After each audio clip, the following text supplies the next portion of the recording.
Hi, it's Lori from loristory.com, and today I want to show you one of my very favorite things to do with the Silhouette Cameo, and that is make my own digital elements. The other day I made some using the Maggie Holmes digital kit, and I posted this picture on Instagram and got lots of responses. One of which was from one of my good friends who has a Silhouette Cameo and has had one for a while, and she said, "How did you do that?" I said, "Print and cut." And she said, "It's really cool, the Silhouette Cameo." And it is just basically doing the same thing you do with the images that you can get in the store for print and cut. But I think, maybe people just don't put the two together. So I want to show you how to do this so you can make your own. For the demonstration, I decided to use, I went to AC Digital's, and they have all the American Crafts digital elements, and I chose this on trend. I actually bought the entire kit, but you could just buy one set of elements. This is $2.99. I bought the entire kit. I think it was $10.99 or $11.99, but not bad if I had to buy all. What I'm going to do, open my Silhouette software, and I want to be able to print this on my printer. So we're going to click on your page settings, which is this black square with the red square in the middle, the fourth icon from the right, and click on Use Printer Setting. Well, we need to turn on our registration marks because we're going to print and cut. Mine are on, but if yours aren't, click on this second from the right button, open the registration marks, click on the box that says Show Registration Marks. And the other thing I like to do is move my registration marks as close to this gray outline as I can without going over. And I've already done that, but if yours are, if you want more room to play, more printable area, you can move these. You can also make them a bit smaller. Don't go too small because the Cameo tends to have problems reading them the smaller you go. Okay, so now let's get to the elements. I'm going to open up my elements that I just purchased. And I like to work this way. I like to just keep it open on the side, keep my Silhouette screen small enough that I can navigate to my elements right here. Just drag my elements over. Obviously, you can do File from the Silhouette software. You can do File, File, Open, and navigate to your stuff that way. I just find it easier to work like this. And so I'm just going to start picking out some of these elements that I'm going to make. And I'm not worried about what size are coming in at this moment. Just going to put some on my paper. Make sure when you bring them over and you drop them in, that you don't drop them on top of another element, because it will fill that element with the other element.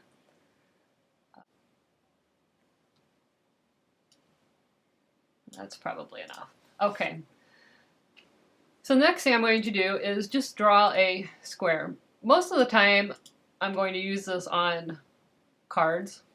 So I like to just make a card base just to give me a point of reference for size. So I drew a rectangle, and now I'm hitting on the scale window, and I'm just going to make this like a standard 4.25 by 5.5. A standard A2 size card. And that just gives me a reference, just gives me a reference for size. So now I'm going to start placing these items. See how big that is in relationship to that card? And I'm probably, if it's a ticket, I'd rather it be a little bit smaller. But you can make them whatever size you want, whatever works for you. If you're a scrapbooker, which I do that too, sometimes I like stuff a little bit bigger. That is. You see what I did right there? I just moved this is the rotation point. So if I were to rotate this thing, it would rotate around that. When you're moving an element, you want to try not to do that. I'll put it back there in the middle. Try to grab the element anywhere but on that little dot, unless you want to move the rotation. Just a little feature I don't know if you knew about. And don't be afraid to play around with your elements, what direction they are, just so you can squeeze as many on as you can. Just make sure all your elements are inside this red outline, inside your registration marks, and not in the crosshairs in the corners. Okay, so we got that done. I can get rid of my card base there. Now the first thing we have to do in order to be able to cut this, if we went to cut lines right now and we hit cut, the silhouette doesn't know what to cut.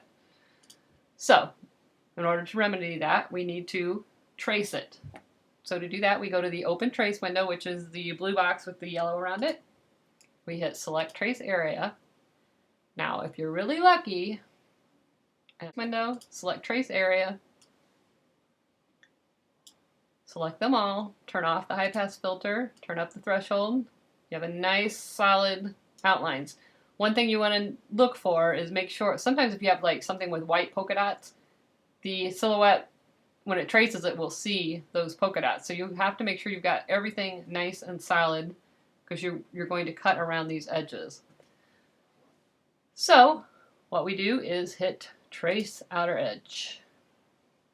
Now we're going to go to the cut lines, and you can see that it traced the outer edge of all my objects, but it doesn't know to cut it. So we need to select those lines and hit cut edge.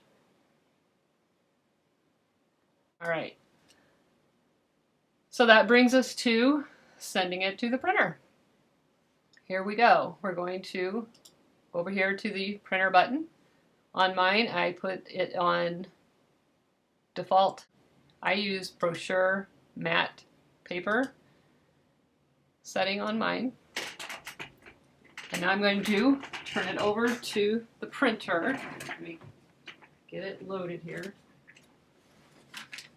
Okay, so here's my printer, and I'm just showing you this for those who are confused. The Cameo itself does not print and cut, although you can put markers in it. You're going to actually print it on your printer. My favorite paper to print on is, let me zoom out a little bit. Oops. Is this, I guess you can't see it here.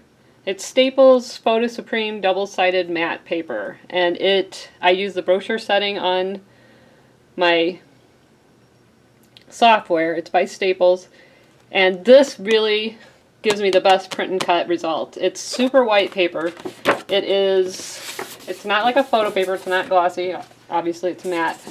And it is, I'm trying to see if it has a weight, it's 61 pound weight paper.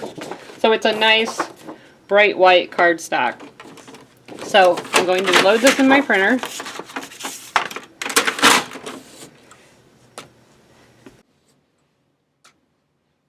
I'm going to hit print on the software.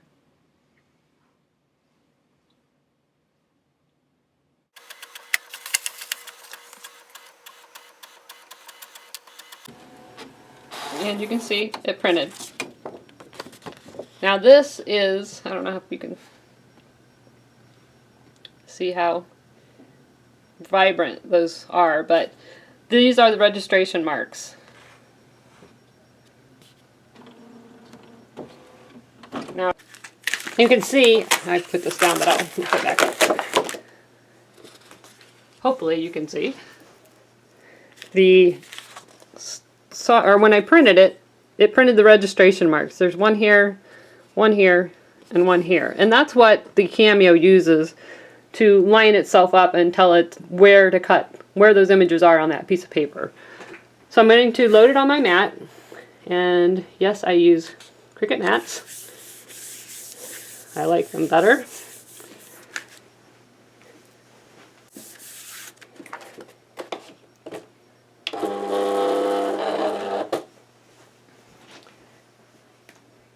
Okay, and now it tells you to make sure your rollers are lined up and hit load cutting mat. We've done that. Continue. Detect registration marks before cutting. Yes, we want to do that because we want it to make sure everything's lined up correctly. So I'm going to hit detect automatically. And now it's going to look for those marks on the edge. The square box and the two square pieces.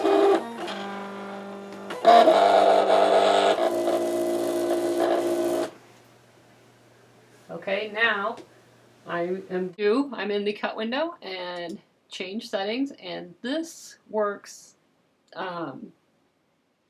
This brochure paper or matte paper that I use works on cardstock setting. Blade of 4, speed of 3, thickness of 33. Let me double check, make sure. Make sure I don't remember what I was cutting last.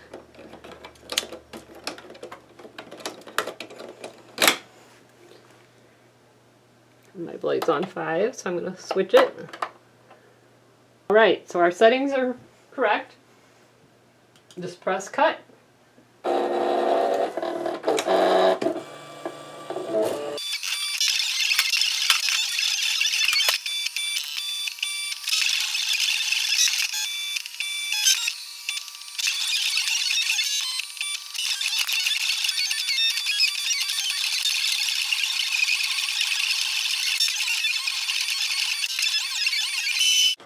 So these are my elements. I've got, and these could be put on a page or a card just like they are, but I like to step it up a notch. And to do that, I take the silhouette chipboard and put that on my mat. And that's why this painter's tape is here, just to make sure it doesn't move, because it's a thicker material and my mat's kind of losing its sticky. I need to fix it. And I'm going to load this back in. Chipboard in the silhouette. I'm going to go back over here and hit send to silhouette again. Skip printing, I'm not printing it. And continue. My settings to chipboard. And that puts it at a speed of 1, a thickness of 33, a blade of 5, and it double cuts. So I'm going to switch my blades. Remember, we put it on 4. So I'm going to move it back to 5, put it back in, and send it back to the silhouette. Hit cut.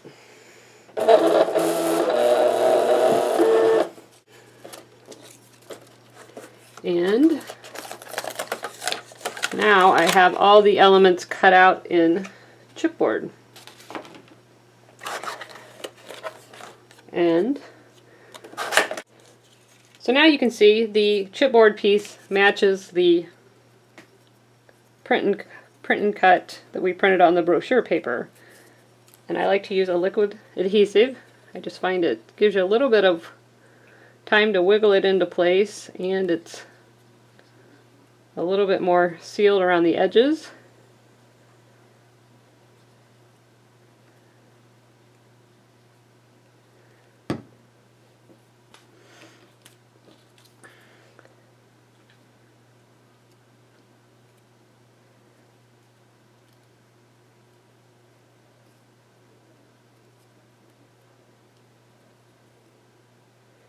Now I have a chipboard element.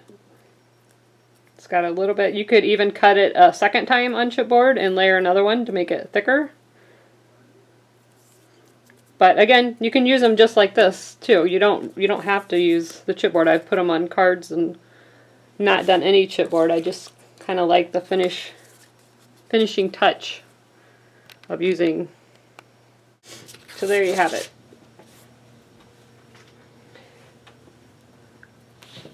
Here's all our chipboard pieces. They're ready to go onto a card. They're chipboard on the back, paper on the front. They look great, nice and sturdy.